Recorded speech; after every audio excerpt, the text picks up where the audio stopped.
Well, I guess a big thank you, and a round of applause to Blizzard, because right after I am done making a bunch of videos about the state of the specs and how are they looking for Season 2, how their power right now, how the tier sets are looking for Season 2 in terms of who could be meta for the next season, Blizzard comes out with quite an important set of balance tuning for Season 2. So, most of what we have just done has now been ruined.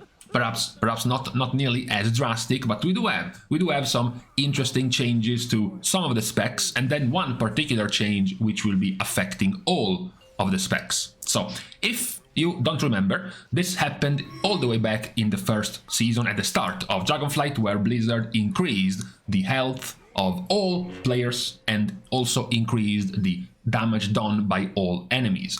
This was the explanation from Blizzard that if healers can very quickly top off their teammates and they don't have to worry about mana, then enemies have to be tuned to do so much damage to threaten you that the damage will be very spiky. The only way to kill someone, if healers can top you in just one global cooldown, is to make damage very spiky, to give players very little time to react, to get one shot basically out of nowhere. So at the start of Dragonflight, Blizzard's idea to sort of lessen this problem was to just stretch everyone's HP by that much more, to give you more time to react.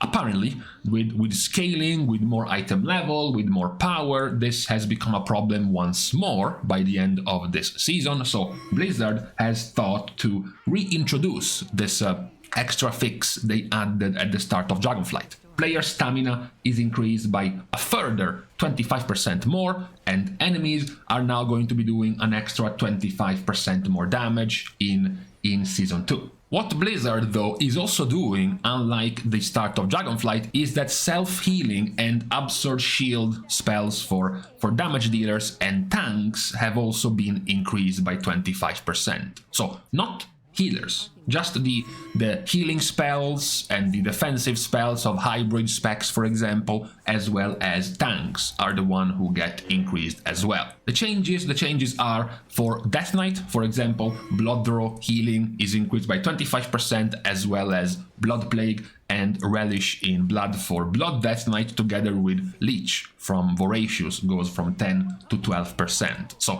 this is decent. It's not the main source of healing for Blood Death Knight, but it's still a slight buff compared to their current, basically, state of Season 1.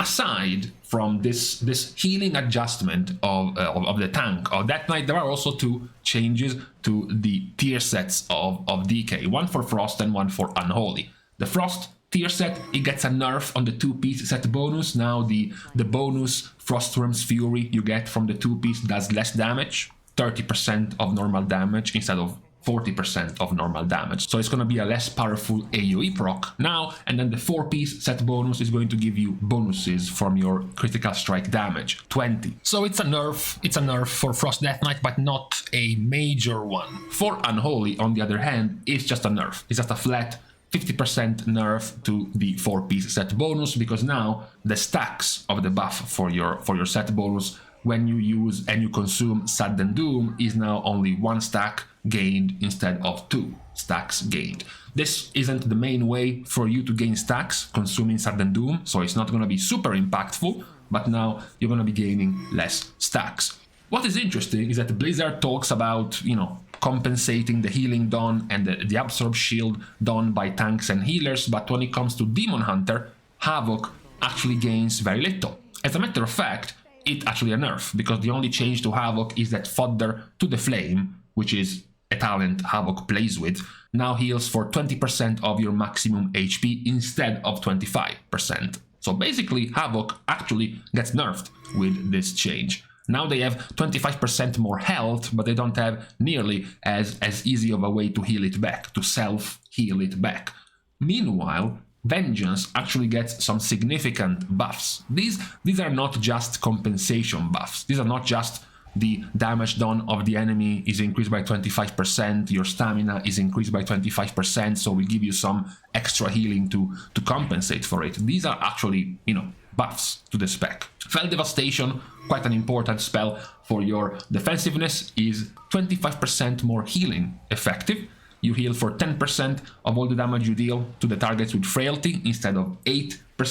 Fist of Soul Sealing is increased by 25%, together with the maximum absorb of Revel in Pain being increased by 25%. There is also a buff. The healing from consuming a soul fragment is increased by 25%. Charred Warblades now cause you to heal for 4% of fire damage instead of 3%. Soul Barrier heals for 25% more, and the bonus absorb value from consuming soul fragment is also increased by 25%. So this is definitely not just some tiny compensation. This is a significant set of buffs for Vengeance as a spec itself, which might gain more in Season 2. After all, we just went through the tanks and we pointed out how Vengeance is in quite a weak state. So pretty good set of changes to Vengeance. None of this particularly increases their damage, which is still somewhat of a problem, but at the very least now they have a much higher self-healing potential compared to before. Now, talking about the hybrid self-healing Blizzard was mentioning, the classic example here is going to be for Druids. Basically, all three of the non-healer Druid specs are getting Regrowth, Swiftmend, Reju,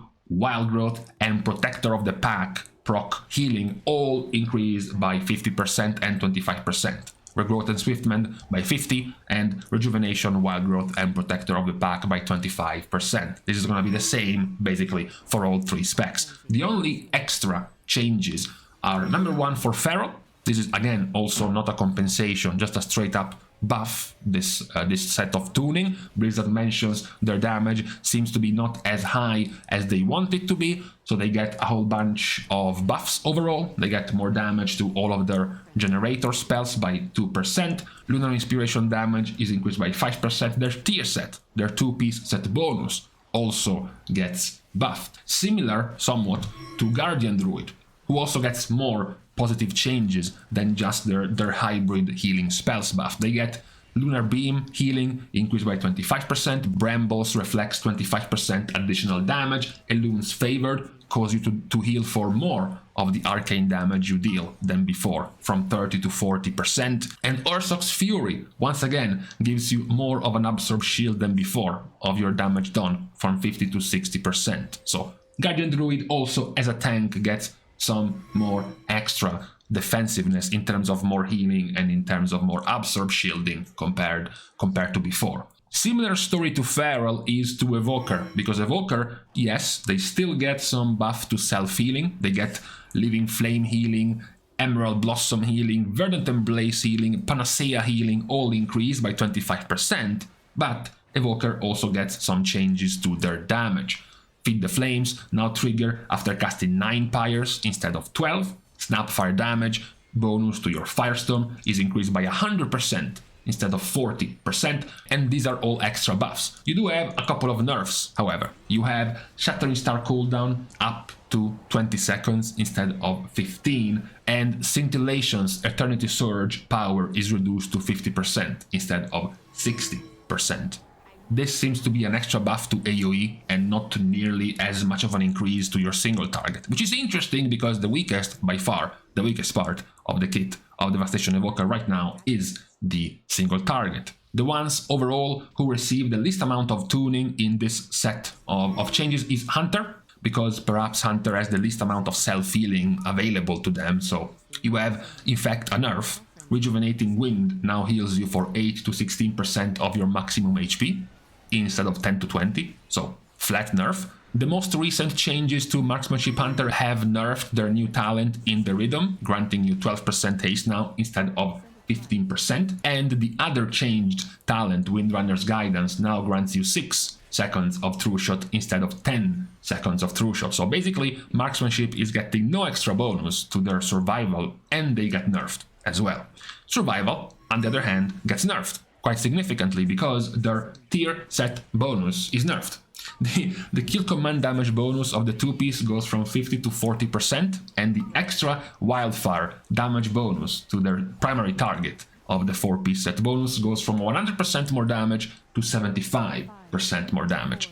So basically nothing to be happy about for Hunters in this set of changes. Now, I said the ones with the least amount of changes was a Hunter. However, there is one class which received no changes whatsoever, because we are jumping from Hunter to Monk. Now, at the M letter in the middle there should have been Mage.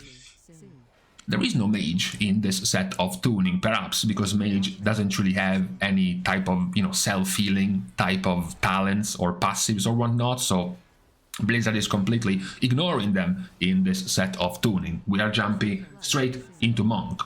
In Monk, we have a tank, so Brewmaster does also get extra healing to all of their hybrid stuff like Soothing Mist, Chi Burst, Chi Wave, Expel Harm, Vivify, all get buffed by a significant amount overall. Perhaps the more meaningful one are the 25% buff to Expel Harm, because you do still use Expel Harm to heal yourself, as well as the 25% additional Absorb to Celestial Brew, as well as the buff to your passive. Your Celestial Fortune now causes you to be healed for an additional 80% of the amount instead of 65% of the amount. These are parts of your kit that you still use on the daily as a Brewmaster Monk. Meanwhile, the change to Windwalker is much more boring. The change to Windwalker is just to these hybrid healing abilities buffed by 25% roughly, and then Expel Harm and Vivify. After Monk, there is Paladin. Much like pretty much every other class, the healer is not being changed, it's just Protection and Retribution.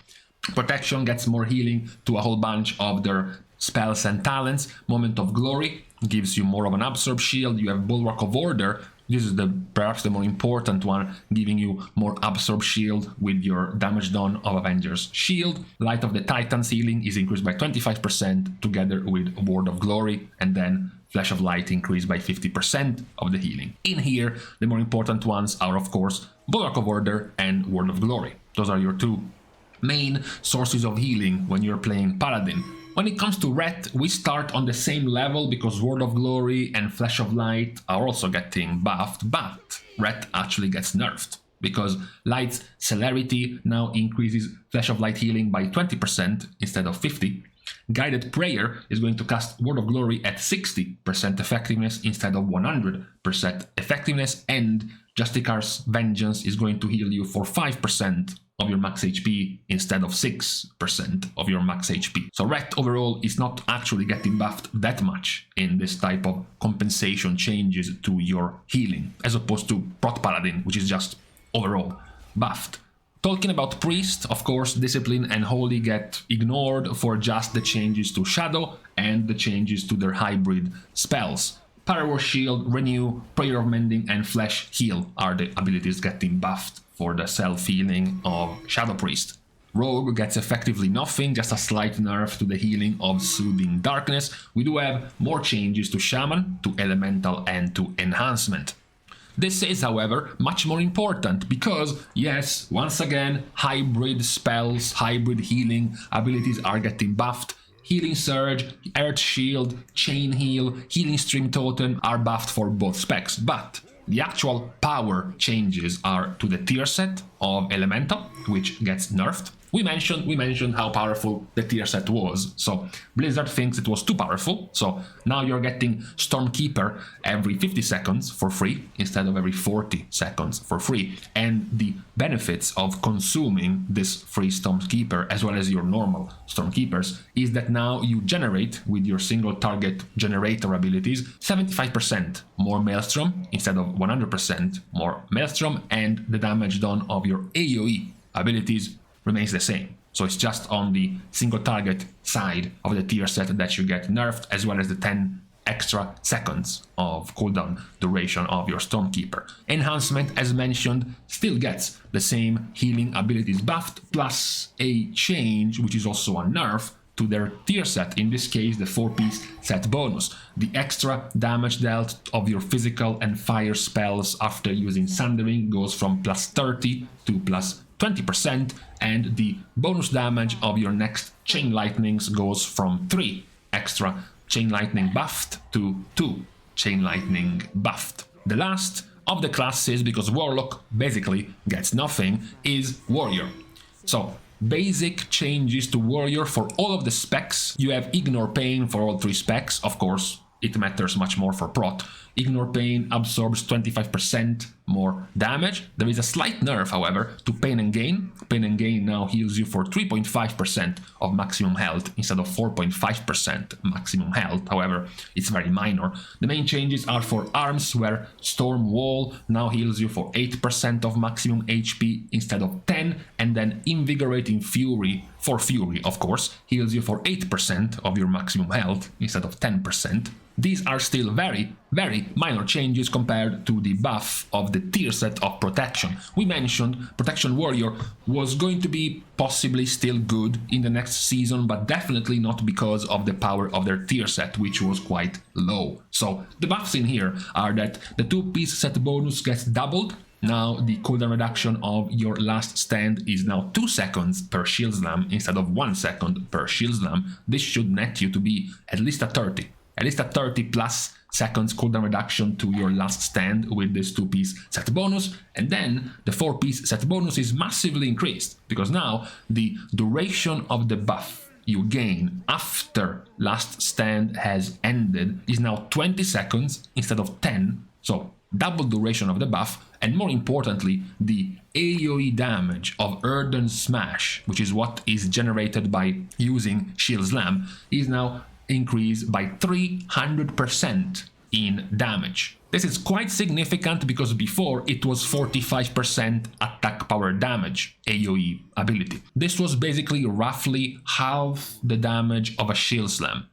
With this buff, it becomes almost 2 Shield Slams worth of damage in AoE after you use this 4-piece set bonus buff that you gain once last stand ends. So significant increase in the damage power of Protection Warrior. Some more, of course, in the defensiveness of being able to use last stand a bit more often, but what's more important here is the damage increase you gain from this set bonus for prot. So these were all of the changes Blizzard has planned after this significant last minute, we can say, because it's basically a couple of weeks before the season, last minute change to the max HP as well as the damage done by the enemies. As mentioned, there are a handful of specs and classes not really receiving any changes, like Mage, Warlock and Rogue. There are a few others only getting the most bare bones of hybrid healing compensations, like Shadow Priest, for example. Windwalker Monk, for example, are only getting the bare minimum. Others aren't truly getting that. Others are just getting flat out nerfed, like Survival and Marksmanship Hunters. Others are getting compensation changes for their hybrid healing, like, for example, Guardian Druid, or for example, something like Feral Druid or Vengeance Demon Hunter, but then they are also getting some extras. They're also getting some extra buffs to their abilities or talents. So this has been the set of changes for today that Blizzard has pushed out on the 10.1 PTR. We will see, of course, how all of this will be affecting the specs coming into 10.1, and also, more importantly, we will see if this is the last of the set of changes before the patch goes live, or if we will get something more before the release of the season. However, for now, on this Wednesday, on this reset day for EU as well, I am going to leave you to the rest of your day.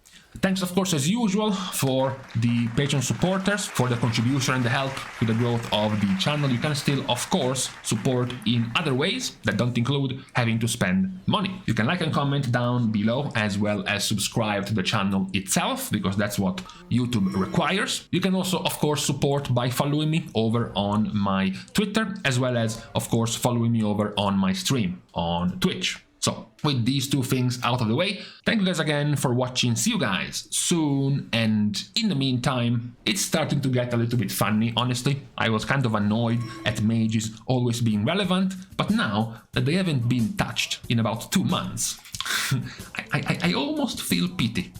Almost.